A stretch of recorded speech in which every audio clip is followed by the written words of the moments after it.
민주당이 내년 의대 입학 정원과 관련하여 24일 의야정 공개 토론을 제안했습니다. 그런데 이미 2025학년도 입시 절차는 각 대학에서 진행 중에 있습니다. 이러한 상황에서 정치권이 내년도 입시 절차까지 문제 삼을 경우 수험생과 학부모는 물론 교육과정 전반에 혼란을 가중시킬 것입니다. 아울러 내년 초에 의협회장 선거가 있습니다. 의협이 의대교육의 주요 당사자인 만큼 의협의 새 지도부 선출 이후 여야 의정 협의체를 새롭게 추진할 것을 제안합니다. 이 협의체를 통해 의제 제한 없이 허심탄회하게 논의하고 토론회도 개최했으면 합니다. 국민의 생명과 건강과 직결된 문제인 만큼 당리당략이 아닌 국가 미래를 기준으로 임해 주시기를 바랍니다. 야당에 묻습니다. 한덕수 권한대행을 대통령 권한대행으로서 탄핵하겠다는 것입니까? 국무총리로서 탄핵하겠다는 것입니까? 어제 민주당의 원내대표는 한덕수 대행이 24일까지 쌍특검법을 공포하지 않으면 탄핵을 추진하겠다는 뜻을 시사했습니다. 그런데 어제 민주당 원내수석 부대표는 언론 인터뷰에서 총리 탄핵안을 미리 써놨다. 총리 시절의 행위에 대해서만 탄핵 사유로 삼으려고 한다라고 밝혔습니다. 국무총리 탄핵이라는 칼을 대통령 권한대행의 목에 들이대고서 민주당이 원하는 대로 해주지 않으면 찌르겠다는 탄핵 인질극입니다. 민주당이 한덕수 총리를 탄핵할 사유가 충분하다고 판단했었다면 그때 국무총리 탄핵소추안을 발의했어야 합니다. 그때 써놓은 탄핵소추문을 지금 사용한다는 것은 말이 안 됩니다. 그렇다면 야당은 탄핵했어야 할 총리에게 대통령 권한대행 직무를 맡겼다는 것인데 이것은 넌센스를 넘어 직무유기를 자행하는 것 아니겠습니까?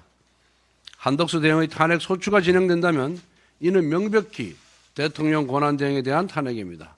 야당은 대통령 권한대행으로서 직무집행에 대한 책임을 묻는 탄핵 소추문을 발의해야 하고 국회는 이에 따라 대통령 탄핵 소추에 준하는 대통령 권한대행 탄핵 절차를 밟아야 합니다. 민주당은 지난 7월 이상인 방통위원장 직무대행에 대한 탄핵 소추를 추진했습니다.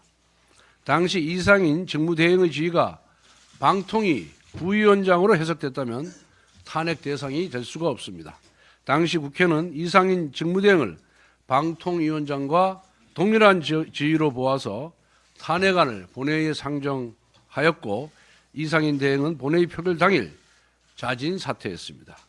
이번에 한덕수 대행 탄핵 소추안이 발의된다면 이상인 대행의 전례에 따라 제적위원 3분의 2 이상의 동의가 필요한 대통령 탄핵 소추 절차를 밟아야 합니다.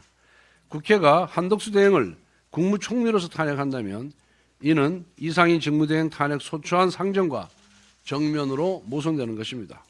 아무리 민주당이 헌법상의 탄핵 절차를 제멋대로 해석할지라도 우원식 국회의장과 국회 사무처는 이 부분에 대해 중심을 잡아주길 바랍니다. 민주당이 그동안 남발해온 탄핵 소추가 얼마나 허술하고 엉터리였는지 하나하나 짚어보겠습니다.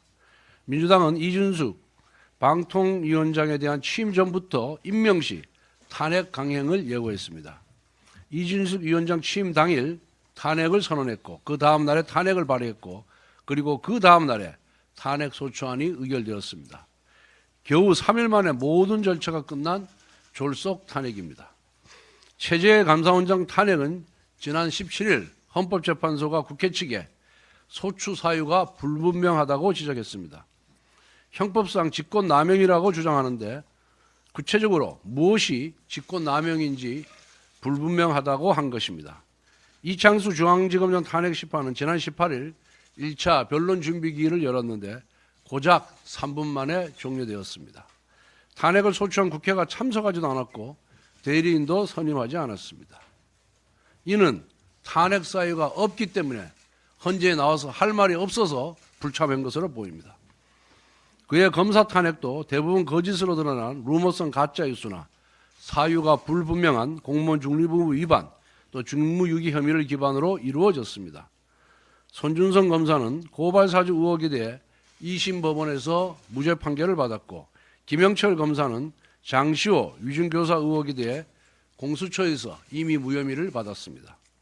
결국 검사 탄핵은 이재명 대표와 민주당을 수사한 검찰에 대한 분풀이성 보복, 그 이상 그 이하도 아니었던 것입니다. 민주당은 이렇게 엉터리 탄핵 소추를 마구 남발해놓고 헌법재판관 임명을 지원해왔습니다. 헌법재판소 구인 체제가 복원되면 탄핵이 기각될 것이 뻔하니까 직무정지를 장기화시키겠다는 속셈이었던 것입니다. 그래서 2달 이상 헌법재판소 재판관을 임명할 수 있음에도 불구하고 민주당이 자신들의 당리당략을 위해서 6인 체제를 고수했던 것입니다. 그런데 이제 와서 헌법재판관을 임명해서 대통령 탄핵부터 처리하자는 것은 그 새까만 속내가 빤히 보이는 일입니다. 국민의힘은 헌법과 헌법재판소를 농락하는 민주당의 탄핵 정치에 결코 휘둘리지 않을 것입니다.